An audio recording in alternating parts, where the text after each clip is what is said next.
everybody. What did he say?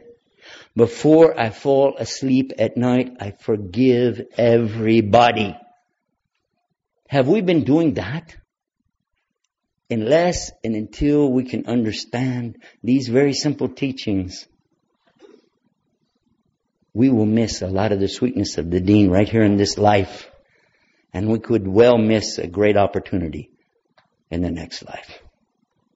May Allah guide us. May Allah open our hearts to this message and bring us closer together each other for the sake of Allah. Ameen.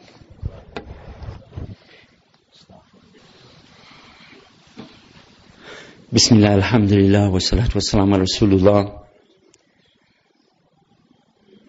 فإن استقى الحديث كتاب الله وخير هدي هدي محمد صلى الله عليه وسلم وشر الأمور محدثاتها وكل محدثة بدعة وكل بدعة ضلالة وكل ضلالة في النار.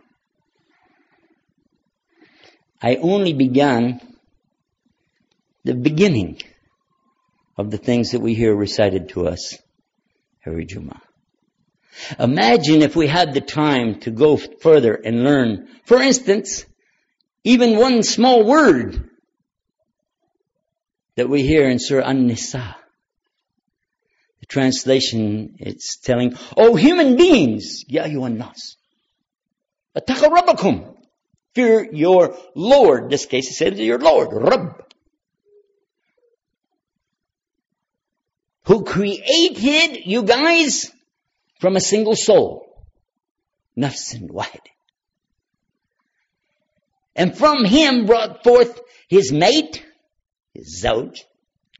And from them, kathirin jaddin, many people, men and women. All of us coming from where? One person. One person. This is Quran telling us. And then if we want to jump from chapter number 4, I go by the numbers too, Surah An-Nisa is chapter 4. Put a 9 after that, chapter 49, that's Surah Al-Hujurat, and look in there and see what you find out. Allah tells you, He created all of you from a single and from His mate. And made you different from each other so that you would do what? As tribes and nations, yet different from each other, so that you will do what? Ask each other, what manhaj are you on? What's your tribe, brother? Or did Allah say, so that you could recognize each other? And that's what He said. I'm going to ask you, can you truly recognize a Muslim when you see it? You see a Muslim, can you recognize him or her? Because it's not from being in Pakistan, or being born in India, or Saudi Arabia, or anywhere in the Khalij or the Gulf, or Misr in Egypt, or Texas, where I'm from. Being a Muslim starts inside, by recognizing La ilaha illallah and putting Allah and His Messenger first and above all things. And immediately after that, giving the respect, honor, and dignity to the creation of Allah. Whether they're Muslim or not, we have the responsibility as Muslims to show proper respect according to the priority. And you don't know what I'm talking about? Think. Because somebody asked about this priority. What is the priority of respect? To whom do I give the haqq? Who has the most haqq, the most rights on me? You know who it is? Allah. And then His Messenger. He said, after Allah and His Messenger, who has the most rights on me? Said, your mother. And then your mother. And then your mother. And then your father. Didn't that show us the precedent immediately for what is called priorities?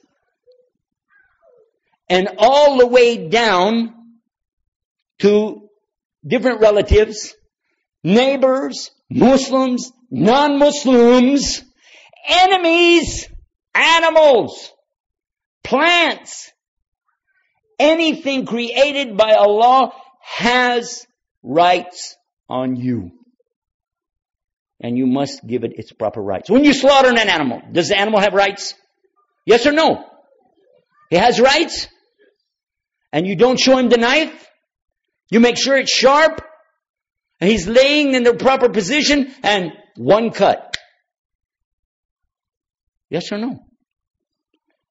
So if you understand, why are we not applying this in our daily life with each other? All of us are human. Yes.